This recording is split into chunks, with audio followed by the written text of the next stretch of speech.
네, 여러분. 마지막 시간 209페이지 308번.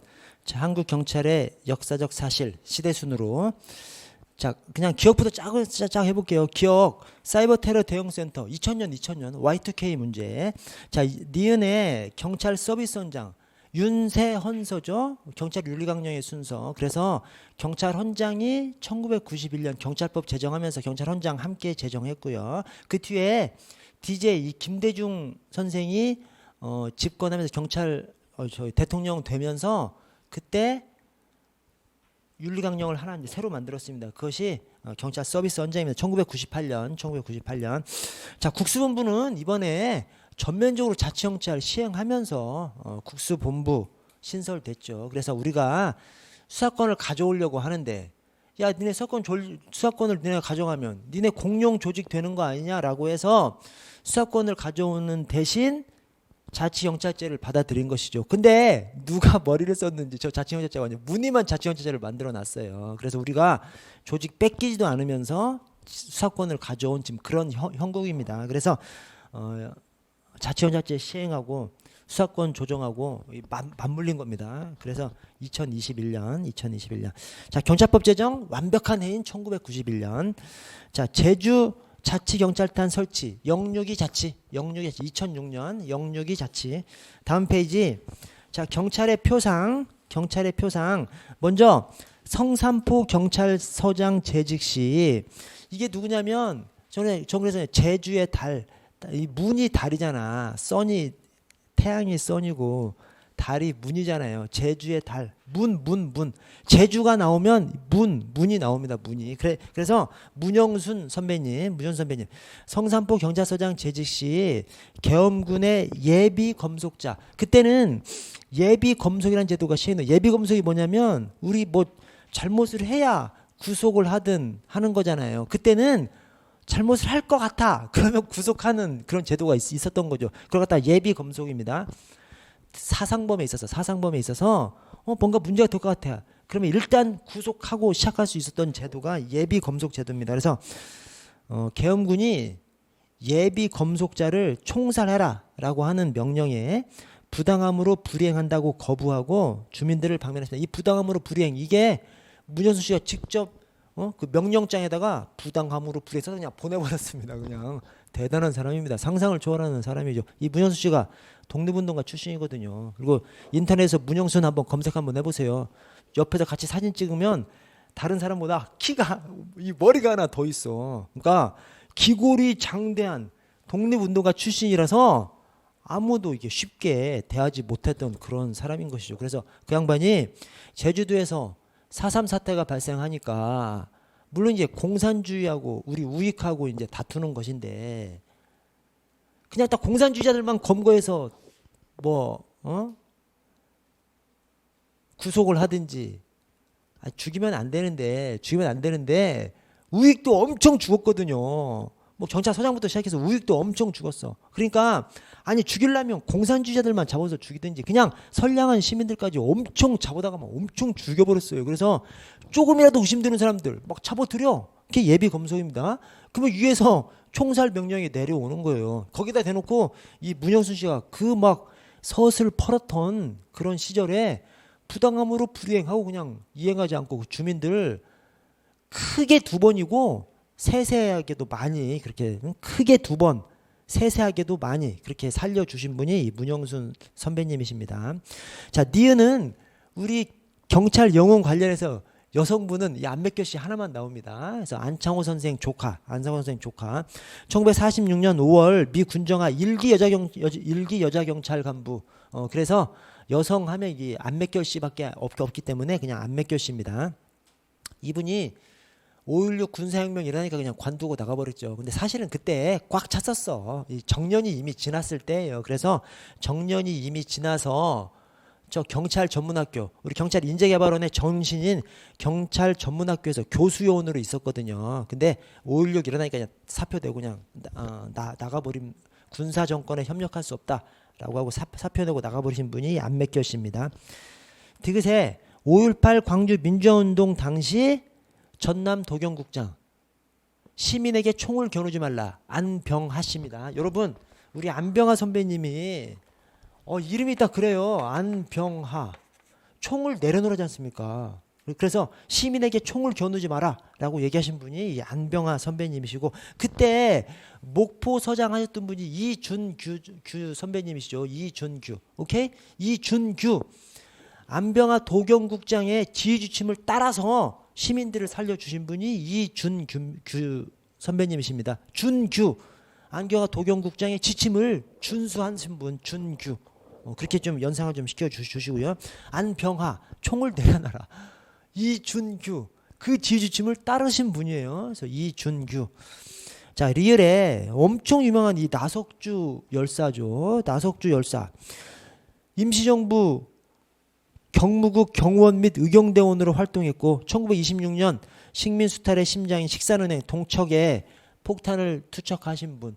뭐 우리 초등학교 중학교 교과서에도 나오시는 분이죠. 근데 이분이 왜 경찰학교에 나와? 이분이 경찰이었대. 임정 경무국 경원 의경대원으로 활동하셨던 우리 경찰 선배님이셨던 분이 큰 의거를 하신 것이죠. 나석주 선배님. 자, 310번 넘어가고 311번. 자, 경찰의 역사. 이번에 이준규 서장은 보도연맹원들에 대한 총살 명령이 내려오자 480명 예비검속자 앞에서 내가 죽더라도 방면하겠으니 국가를 충성해달라라는 연설을 전원 방면했다. 이준규님이 아니라, 이준규님은 광주 민주화운동 때 안병하 도경국장의 지휘지침을 준수하신 분이 이준규님이시고, 여기는 지금 보도연맹원, 그다음에 내가 죽더라도 방면했으니 국가를 충성해달라. 안종삼 구례서장님이십니다. 안종삼 구례서장님. 아까 문영순 선배님은 6.25 터지기, 이 제주 4.3 사건이 1948년 4월 3일이에요.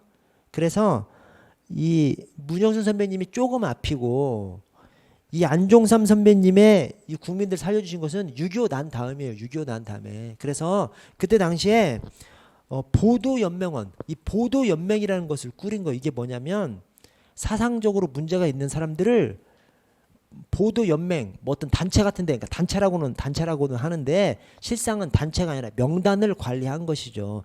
사상적으로 좀 문제가 있는 사람들 명단을 관리한 거예요. 왜냐면 우익, 좌익 막 대립이 심하니까 좌익, 사상적으로 좌익 성향이 있는 사람들 명단으로 관리한 거예요. 명단으로 관리했는데 6.25가 딱 나니까 야, 그 명단에 사람 다 잡아들여. 그 명단을 보도연맹이라는 이름으로 명단을 관리했는데 잡아들여 한 거예요. 근데 사실은 명단으로 관리를 하니까 각 경찰서별로 경쟁이 붙어버리는 거예요. 그러니까 각 경찰서별로 좌익 인사가 아님에도 불구하고 명단에 막 들어가 있는 거예요. 근데 6.25가 나니까 야, 다 잡아들여. 잡아들이니까 죽여버려 해버린 거예요. 거기에 대해서 이 안종삼 구례서장께서 다 모아놓고 내가 죽더라도 방면하겠으니 국가를 위해 충성해달라. 야, 진짜 대단하신 분입니다. 저 문영선 서장님, 문영 선배님, 안종삼 선배님, 이 두 분은 그 어휘까지 부당함으로 불이행, 내가 죽더라도 방면하겠으니 국가를 충성해달라, 이 문구까지 평생 기억하세요, 여러분. 3번 정부 수립 후 1991년 이전 경찰의 특징을 살펴보면 전투경찰 업무가 경찰의 업무범위에 추가되었고, 그렇죠. 1970년 전투경찰 때 설치법. 소방 업무가 경찰의 업무에서 배제되는 등. 1975년. 그러니까 정부 수립 이후 1991년 이전이니까 1948년부터 1991년 그 사이에 1970년, 1975년 다 있으니까 그렇게 경찰 활동의 영역에 변화가 있었다. 맞습니다. 다음 페이지 312번, 313번 넘어가고요. 오른쪽에 경찰의 표를 좀 보시면 먼저 김구 선생, 임시정부 초대 경무국장이죠. 우리 대한민국 경찰의 엄청난 자랑이자 자산이자 그렇습니다. 이 민족의 사표 김구 선생께서 우리 경찰의 뿌리, 왜냐하면 대한민국의 뿌리가 임시정부이기 때문에 대한민국 경찰의 뿌리도 임시정부 경찰인 것이죠. 근데 그 임시정부 경찰의 초대 경무국장, 초대 경찰수장을 우리 민족의 사표 김구 선생께서 하셨다는 것이 엄청난 우리 경찰의 자산이고요. 자, 최규식 경무관 정종수 경사 호국 경찰의 표상이죠. 1968년 무장공비 한 30여 명이 임진강을 넘어와서 산에서 한 며칠 숨어 있다가 나무꾼 형제들한테 발견되죠. 그래서 나무꾼 형제들을 죽여버리려다가 1월 22, 121 사태잖아요. 1월이니까 얼마나 추워. 그래서 저 나무꾼 형제들을 죽이면 땅에 파 묻어야 되는데 땅도 파지지도 않을 것 같고, 근데 또 같은 프로레타리아잖아. 그래서 같은 프로레타리아니까 설마 신고하지 않겠지 하고 니네들 신고하면 죽어 하고 내려보냈습니다. 내려가니까 애들 막 벌벌벌 떨다가 신고해버렸죠. 그래서 우리 군경이 출동해서 보니까 북한제 담배꽁초 떨어져 있지, 막 신발도 북한제 신발 자국 있지, 공비가 넘었다는 거 알아요. 그때 눈이 많이 와 있으니까 1월 달이라서 발자국도 엄청 많으니까 몇십 명이 왔구나 아는데 알은 다음에 군 방어선을 설치하는데 얘들이 청와대를 향해서 달려가는데 너무 빨리 달려간 거예요. 그래서 군 방어선 설치하면 통과돼 있어. 설치하면 통과됐어. 청와대 왼쪽 위에 자문 검문소에서 막지 못했으면 그냥 청와대 뒷산으로 바로 그냥 들어가는 그런 상황이었습니다. 그때 우리 최규식 경무관, 그 다음에 정종수 경사님이 그 선배님들께서 막았습니다. 막을 수 있었던 원인 중에 하나가 이 최규식 경무관이 군 정보 장교 출신이었거든요. 그래서 얘네들이 무장 공비들이 청와대를 해서 가면서 막 달려가는 거예요. 막 전속력 막 엄청 달려가면서 누가 이제 막으면, 경찰이나 누가 막 물어고 막으면 CI 새끼들아 꺼져 막 하면서 이제 간 거예요. 진짜로. 그때 CIC가 방첩대를 CIC라고 했었나요? 방첩대가 무소불위의 권력을 휘두르는 것이 이제 방첩대였는데 그렇게 얘기하면서 그냥 간 거예요. 자문 검문소에 똑같이 한 겁니다. 야 CIC야 비켜 하니까 이제 최유식 경무관이 자기가 군 정보장교 출신인데 뭐? 니네 상관이 누구야? 신분증 까봐 라고 하니까 얘네들이 이제 겁나가지고 총 휘둘르고 그냥 산으로 도망가 버렸습니다. 그래서 청와대를 침투하지 않게 된 겁니다. 그래서 이 최유식 경무관 경찰 역사상 최고의 공을 세운 사람입니다. 그래서 최규식입니다. 그래서 진짜예요, 진짜. 최유식 경무관이 그때 이제 돌아가신 다음에 훈장을 탄 훈장이 태극 무공훈장이에요. 이 태극 무공훈장이 이 전쟁 관련, 전투 관련해서 대한민국 최고의 훈장이 태극 무공훈장입니다. 인터넷에서 검색하면 인터넷 다 나와요. 대한민국 지금 역사상 1948년부터 지금까지 태극 무공훈장 수운한 사람이 우리가 6.25까지 거쳤는데도 불구하고 태극 무공훈장은 20명이 채 안 됩니다. 제가 그때 세보니까 한 17명인가 이거밖에 안 돼요. 그 중에 한 명이 최유식 경무관이라니까요. 6.25까지 다 거쳤어도 태극 무공훈장 수운한 사람이 그렇게 많지 않아요. 그러니까 그만큼 엄청난 이 청와대를 사수한 그런 공을 세운 것이 이 최규식 경무관이고 최고의 공이죠. 최고의 공이라서 최규식이고요. 차이력 경무관님은 제가 암기문구를 안 써놨는데 차차차라고 좀 적어주세요. 차차차. 왜 그래? 우리 경찰 영웅 중에서 제대로 몇 개의 영웅에 걸치는 것이 차이력 경무관입니다. 그래서 호국 경찰입니다. 왜? 이 차이력 경무관님이 일제시대 때 독립운동가 했어요. 좌익 계열의 독립운동을 했었어요. 그러다가 광복이 된 다음에 어떻게 우익의 최전선인 경찰로 투신을 했다니까. 그러니까 우리 경찰이 조직이 이렇게 나쁜 조직이 아니야. 우리 경찰이 욕먹을 조직이 아니라니까요. 어쨌든 우익의 최전선인 경찰에 투신해서 빨치산, 이 빨치산이 뭐냐면 여러분들 모르시는 분들도 계시는데 우리가 북한이랑 전쟁을 6.25로 그냥 이 정규전만 한 것이 아닙니다. 6.25가 발생하기 전부터 산에서 공산주의자들이 막 총 가지고 막 늘상 우리 위협하고 막 그랬었어요. 또 6.25 때 북한으로 미처 못 도망간 북한군들이 산으로 도망가서 산에서 계속 6.25 끝난 다음에도 계속 전투를 했었습니다. 그게 언제까지 1950년대 후반 거의 1960년 다 갔을 때까지 그렇게 전투하고 막 그랬었습니다. 그걸 때려잡은 최고의 공을 세운 사람이 이 차이령님이에요. 이 남한의 빨치산 최고 대장을 이 남한의 빨치산들을 통칭해서 남부군이라고 칭했거든요. 남부군 사령관 이연상을 공식적으로 토벌한 사람이 이 차이력 경무관입니다. 그래서 차이력 경무관님이 빨치산 토벌대장으로서 대한민국을 지킨 호국 경찰 영웅인 것은 분명해요. 근데 인본 경찰의 영웅이라고도 합니다.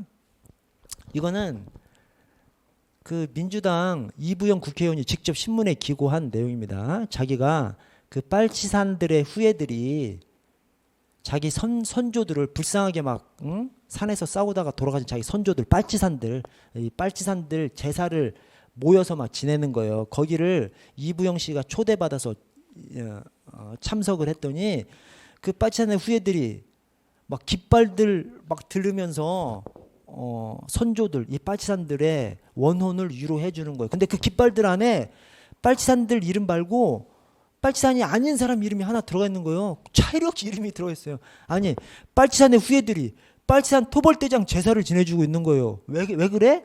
차이력이 빨치산들을 잡으면 엄청 인간적으로 막 대우해줬다는 거예요. 그래서 인본 경찰의 영웅이라고 그렇게 합니다.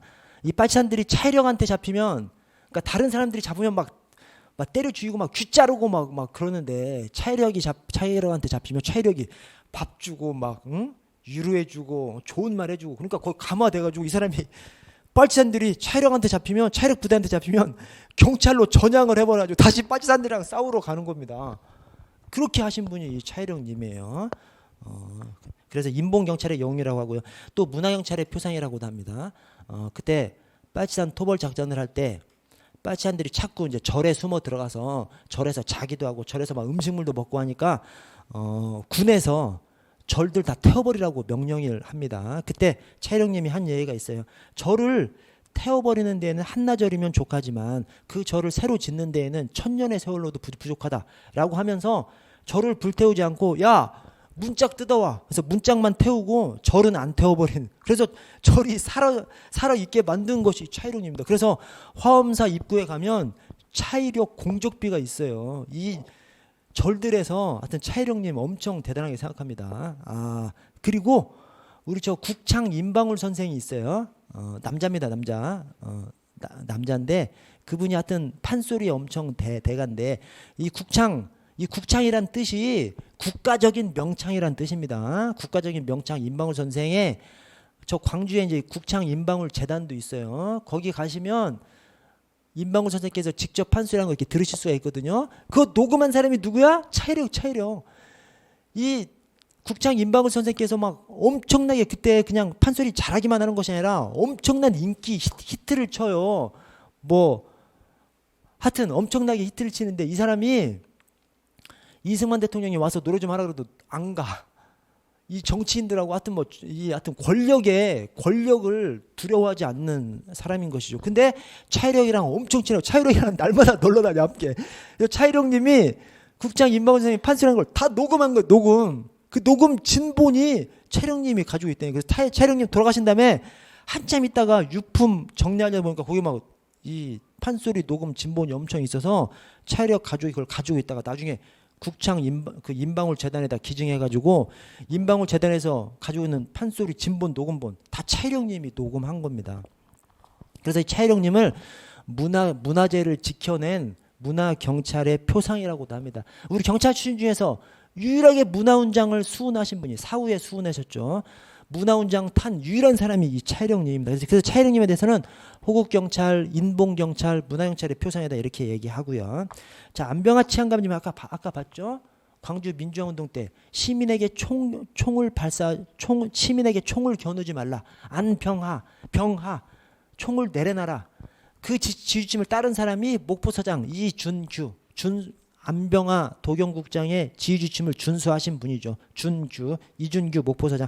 자, 박재표 경유는 저 4.19가 1960년입니다. 1960년 선거 때 부정선거를 해서 4.19가 일어난 거, 4.19 혁명이 일어난 거지 않습니까? 그 4년 전에도 선거가 있었어요. 그 4년 전에도 대통령 선거도 있었고 또 그다음에 지방선거도 있어요. 그 지방선거 때 이 박재표 순경께서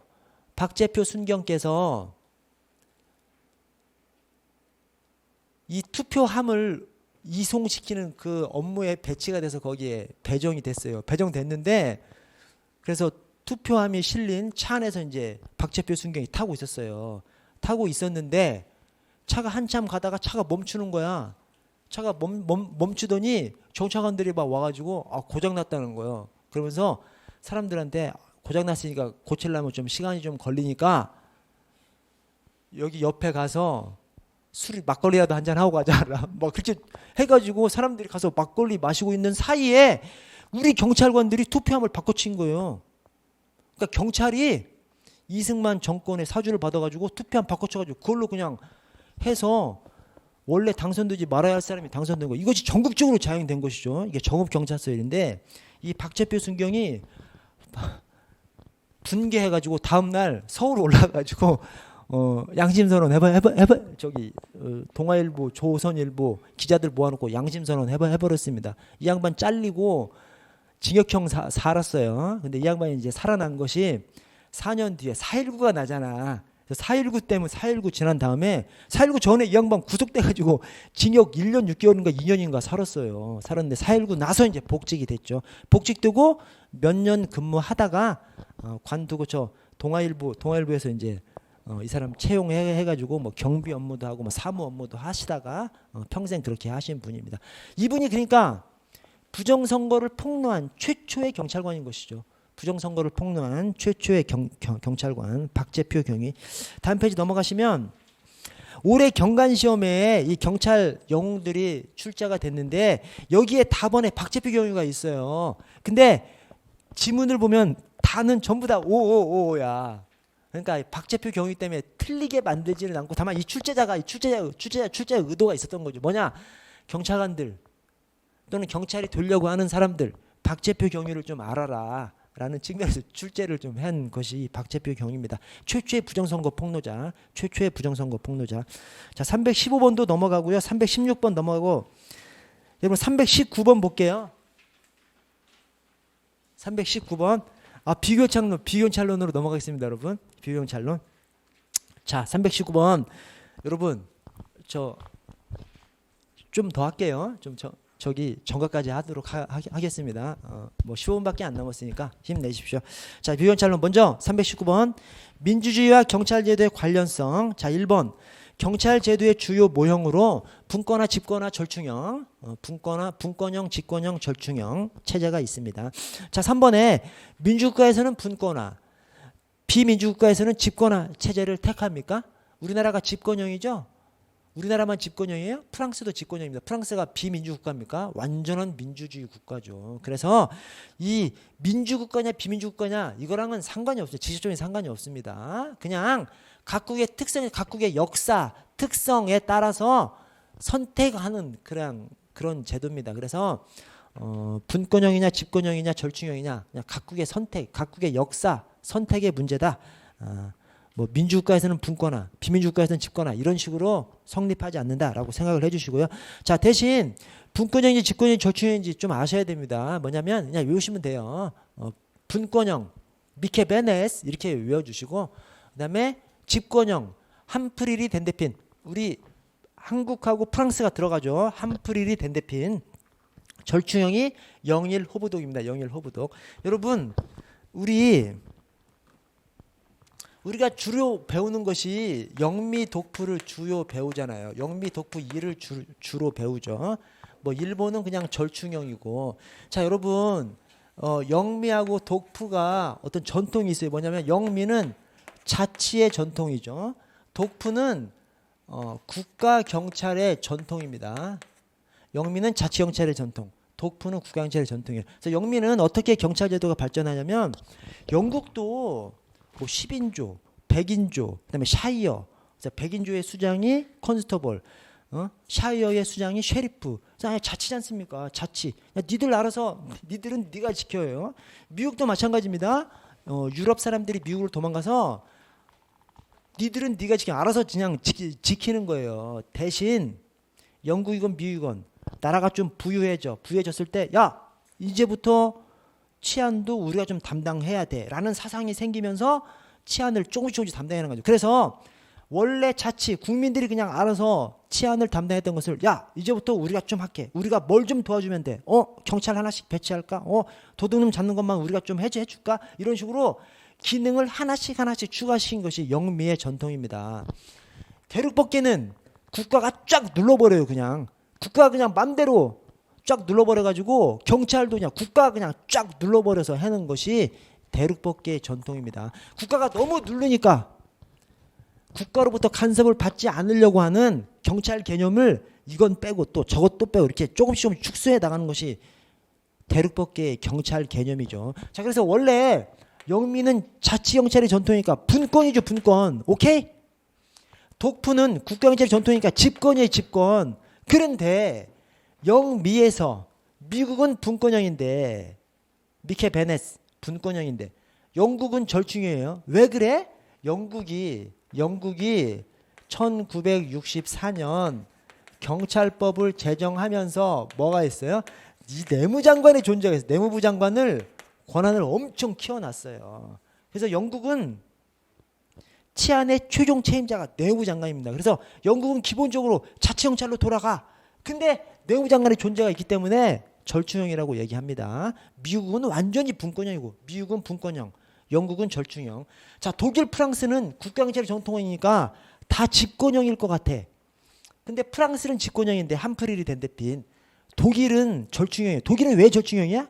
2차 세계대전 때 아작 났잖아요. 그래서 연합국에서 원래 독일은 집권형인데 연합국에서 쫙 찢어 발견한 거예요. 군경은 쫙 찢어 발견 버렸습니다. 근데 찢어 발견했는데 그래서 독일 헌법인 독일 기본법에서 치안에 관한 치안권을 각 주에 줘버렸어요. 근데 각 주 헌법을 보면, 각 주 경찰법을 보면 다시 주 단위의 국가 경찰 제도를 운영하고 있어요. 그 말이 주 안에서 세부 자치단체에서 경찰을 운영하는 것이 아니라 주 단위의 통일적인 경찰 제도를 운영하는 거예요. 그걸 갖다가 이름하기를 주 단위의 국가 경찰 제도를 운영한다, 이런 식으로 좀 표현합니다. 즉 연합국에서 각 주 단위로 딱 쪼개 놓은 것이 각 주에서는 또 국가 경찰 전통이 있으니까 또 그냥 통일적으로 운영하는 거예요. 그래서 독일은 2차 세계대전 때문에 쫙 찢어졌어. 근데 찢어졌는데 또 완전한 분권형이 아니라 찢어진 그 주 안에서 또 통일적으로 운영하는 거야. 그래서 독일은 절충형입니다. 프랑스는 집권형, 독일은 절충형. 그렇게 좀 생각해 주시고요. 다음 페이지 보시면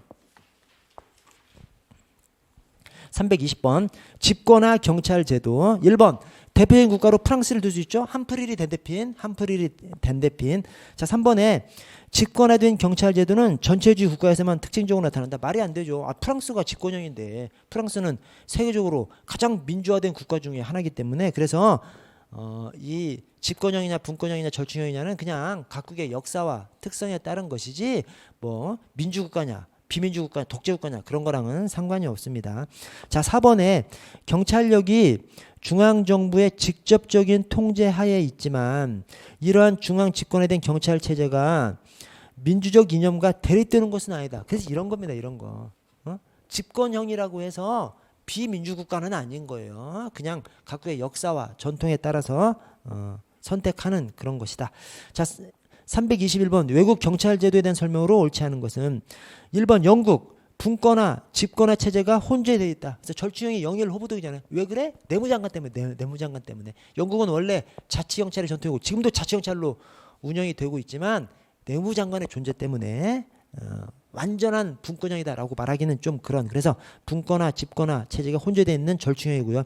자, 이번에 미국은 분권화 체제, 완벽한 분권화 체제. 미국은 완벽한 분권화 체제. 자, 3번 독일은 연방경찰이 경찰권을 가지고 있어? 아닙니다.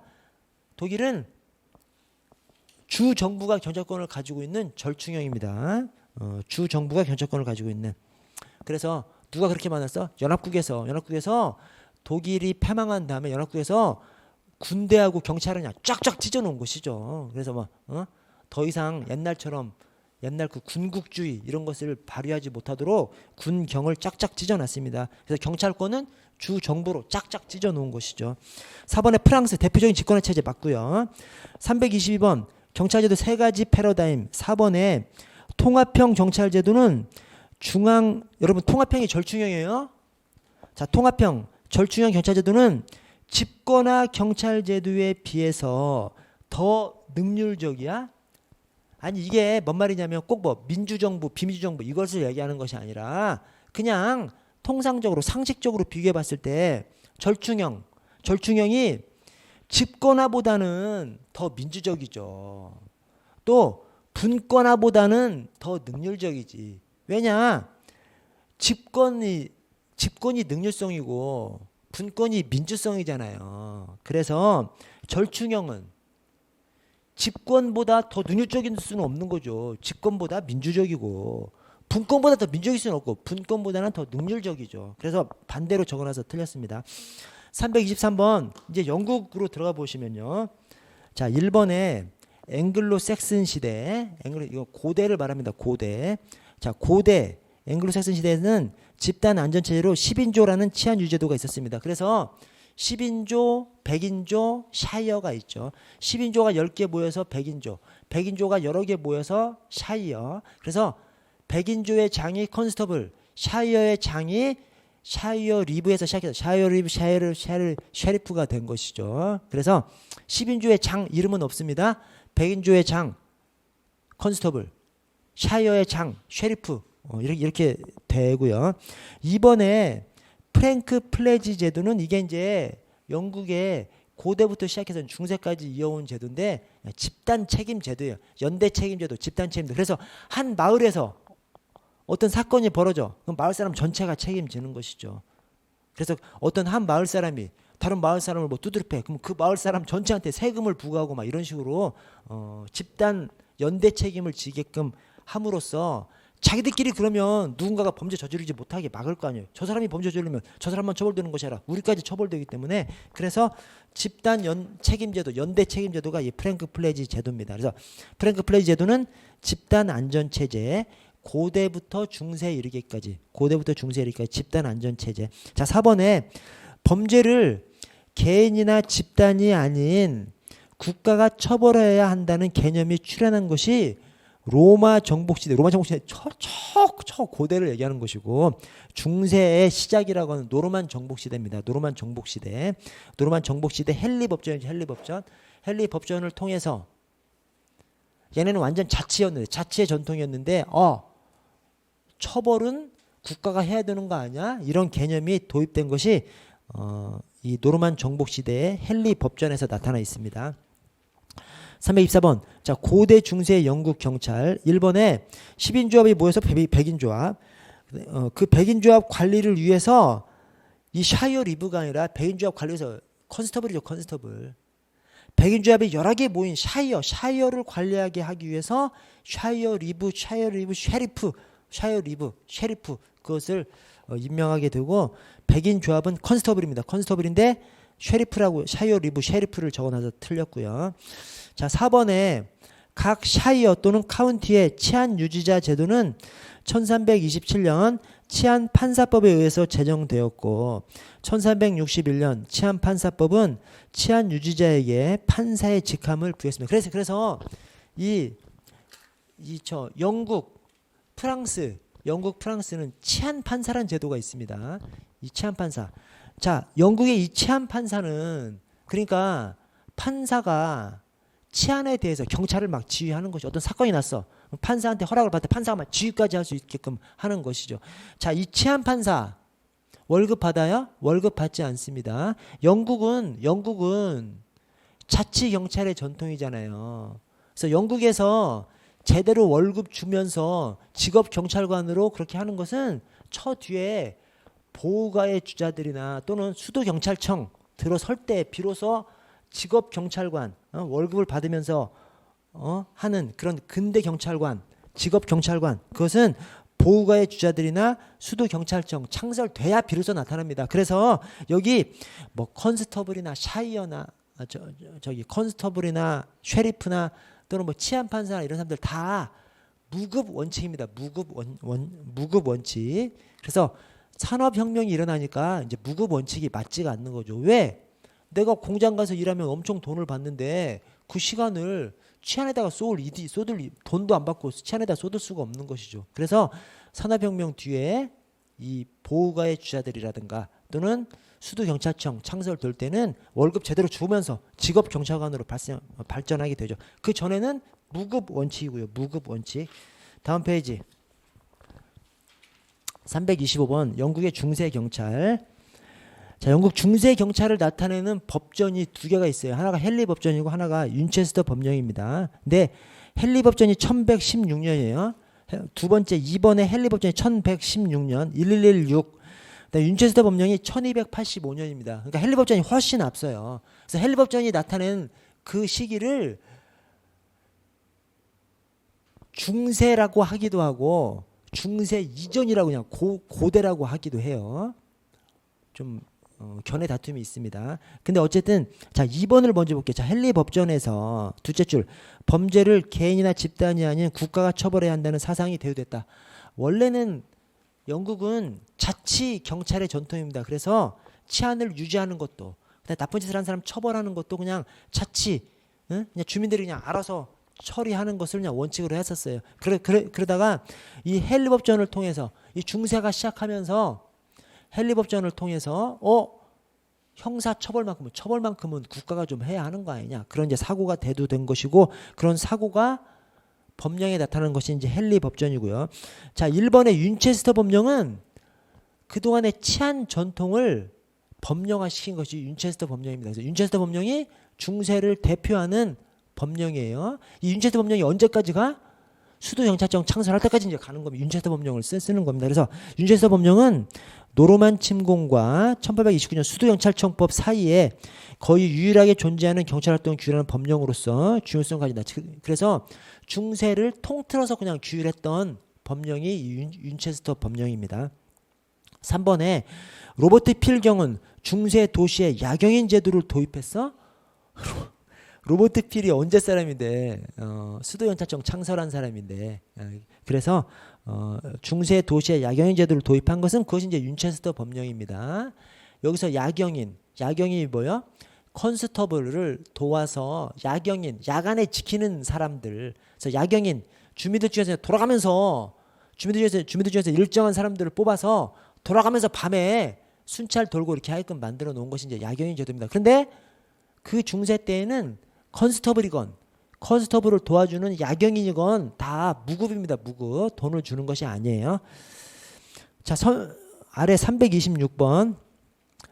1829년 런던 수도경찰청을 창설한 로버트 필경이 경찰 조직을 운영하기 위해서 제시한 기본 원칙 중 가장 적절하지 않은 것은 자 1번에 경찰의 기본적인 임무는 범죄에 대한 신속한 대응이다. 신속한 대응이 뭐죠? 검거 위주의 대응이죠. 신속하게 출동하면 검거하겠지.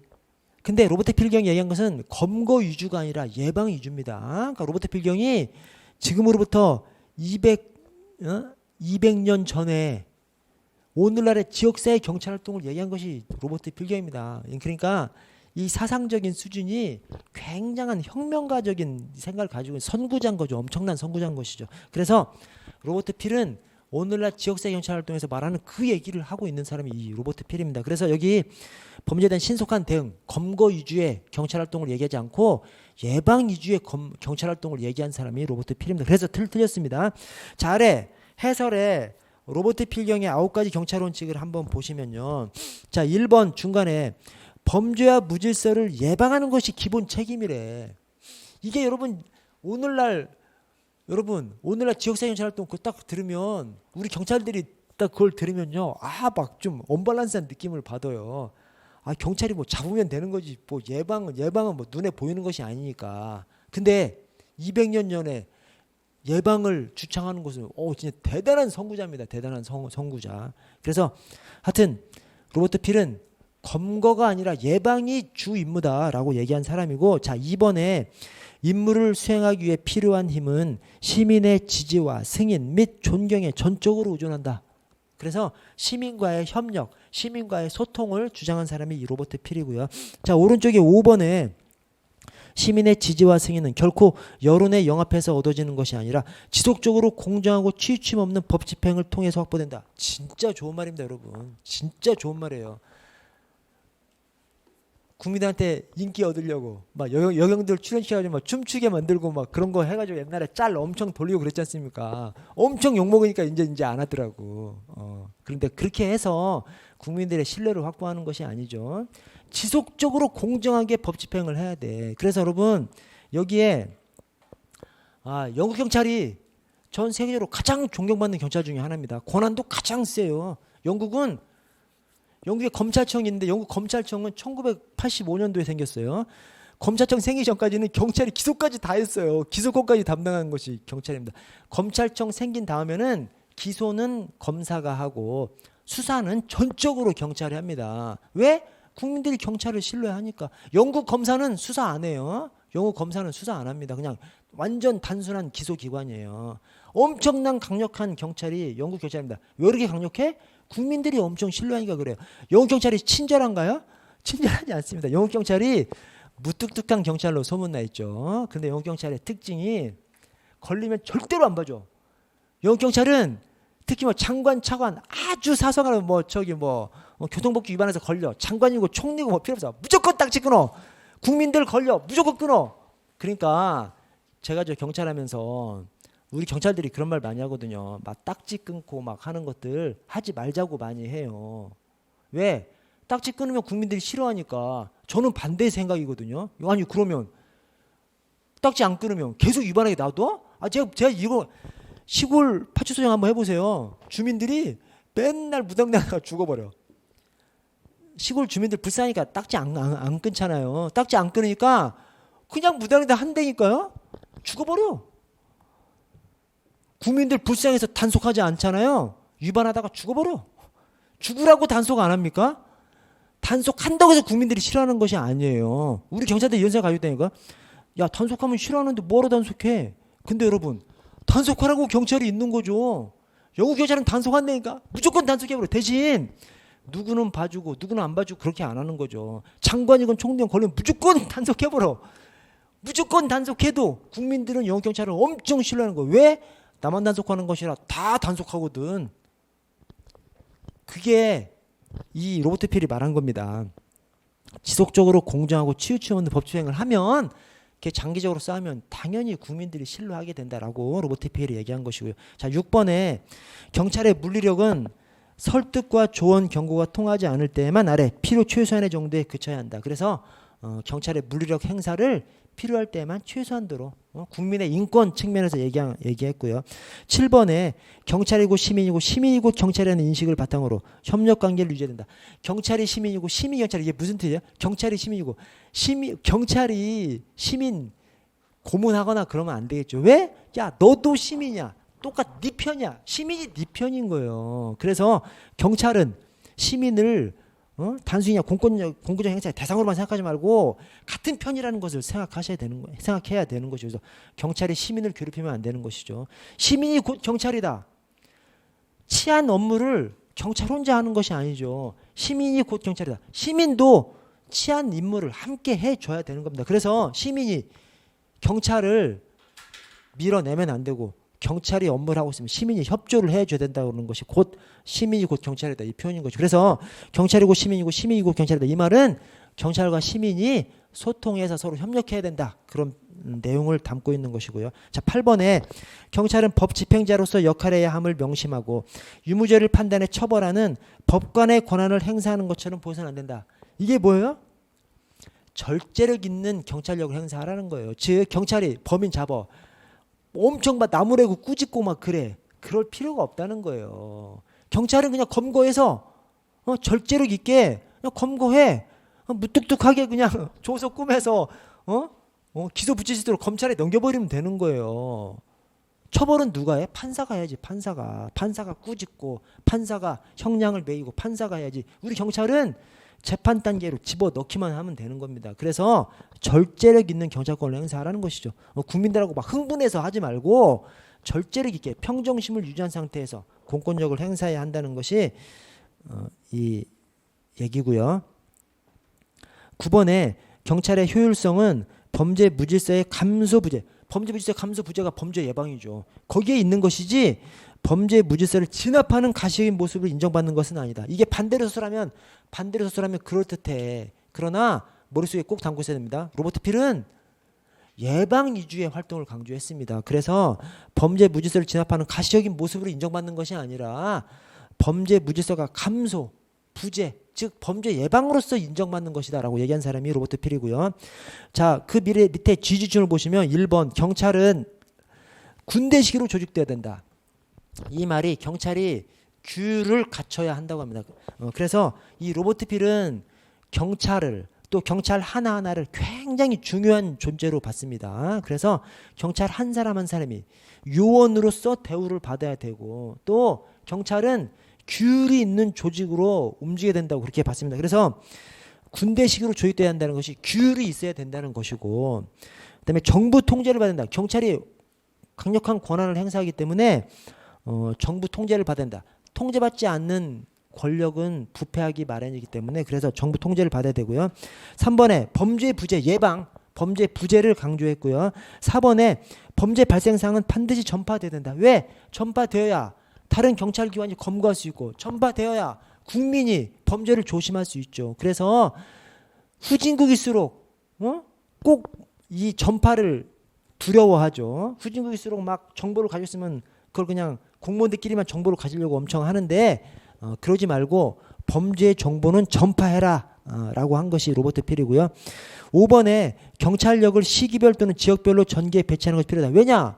범죄가 발생하는 특정 시간이 있잖아요. 또 범죄가 자주 발생하는 우범지대가 있잖아요. 그래서 경찰력을 배치할 때는 그냥 우리끼리 대충 배치하면 안 되고 경찰이 많이 발생하는 시간에 경찰이 많이 발생하는 우범지대 경찰력을 많이 배치해야 되는 것이죠. 그래서 시기별 지역별로 구분해서 경찰력을 배치해야 된다는 것이고요. 자, 6번 완전한 감정 통제 이상으로 경찰관에게 절대적으로 필요한 자질은 없다. 이 말이 뭐예요? 완전한 감정 통제가 중요하다는 거예요? 중요하지 않다는 거예요? 엄청 중요하다는 거죠. 즉 로버트 필은 친절을 강조하지 않았어요. 감정 통제. 그래서 항상 범죄를 대하더라도 불쌍한 사람을 대한다해도 어떤 위기 상황을 대한다 하더라도 경찰은 침착성을 유지하고 평정심을 유지한 상태에서 절제력 있는 경찰권을 행사하라는 것이 로버트 필이고요. 그래서 영국 경찰은 친절하지 않습니다. 무뚝뚝해. 근데 원칙대로 무조건 처리해. 장관이고 총리건 걸려 무조건 딱 끊어버려요. 그 모습을 보고 국민들이 신뢰하는 것이 이 영국 경찰입니다. 자, 단정한 외모를 갖추라고 했고 8번에 적절한 훈련 필요하다고 했고요. 9번에 모든 경찰관에게 식별할 수 있는 번호가 부여된다. 이 말이 경찰관 한 사람 한 사람이 요원이고 중요한 사람이기 때문에 번호가 부여된다는 거예요. 번호가 부여된다는 말은 부여된 번호로서 관리가 된다는 말이죠. 경찰은 무기를 가지고 근무를 하는 사람인데 경찰관 한 명이 없어졌다는 것을 알아야지. 알 수가 있어야죠. 그렇죠? 그래서 번호를 부여해서 경찰관 한 사람 한 사람이 관리되어야 한다는 얘기입니다.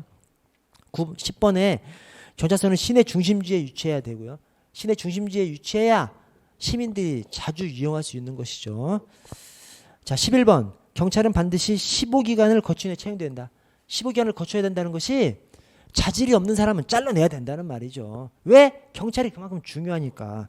12번 항상 기록을 남겨라. 그래서 아까 범죄 발생 사실은 전파되어라. 기록을 남겨라. 후진국일수록 기록하지 않고 후진국일수록 그냥 몰래 쉬쉬하죠. 범죄 발생 사실은 전파해서 다른 경찰이 잡을 수 있도록 또 국민들은 조심할 수 있도록 또 기록을 남겨서 차후에 경찰 계획이라든가 경찰 활동을 할 때 그 기반으로 삼아서 참고용으로 삼아서 경찰 활동을 하라는 것입니다. 여러분 좀 늦게 끝났네요. 죄송하고요. 내일 이어서 하도록 하겠습니다.